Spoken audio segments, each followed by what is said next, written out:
ప్రభావతి ఫైనాన్షియర్కి కనీసం వడ్డీ అయినా కడదామని రూ. 1,00,000 తీసుకుని వెళ్దామని బీరువా ఓపెన్ చేస్తే ఆ రూ. 1,00,000 అక్కడ ఉండవు. ఇదేంటి రూ. 1,00,000 ఇక్కడే కదా పెట్టాను, ఎటుపోయిందా ఏంటని కంగారు పడిపోతుంది.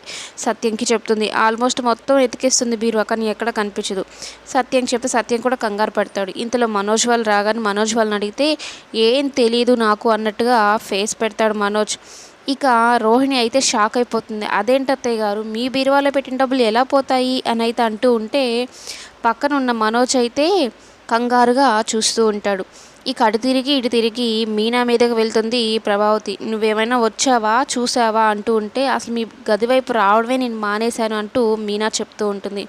అయితే ఎవరు తీసుంటారు, ఇదిగో మన నీ తమ్ముడు వచ్చాడు కదా, నీ తమ్ముడే తీసుంటాడు అని చెప్పడంతో ఇక అందరూ ఇంకా శివ మీదే చెప్తారు. మనోజ్ కానీ రోహిణి కానీ ఇట్లాగా ఏంటి మాట్లాడితే మా తమ్ముడు మీద చెప్తారు, వాడు చదువుకునే పిల్లాడు, ఎందుకు వాడి మీద నిందలేస్తున్నారంటూ మీనా బాధపడుతూ అరుస్తూ ఉంటుంది.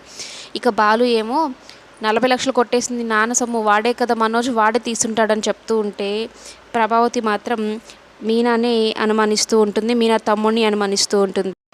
బాలుకు మాత్రం మనోజ్ మీదే పక్కాగా నమ్మకం, వాడే ఇలాంటి పనులు చేసేది అని మనోజ్ మీద అంటూ అందరి ముందు నిలదీస్తాడు. అందులోనూ మనోజ్ ఆ విధంగా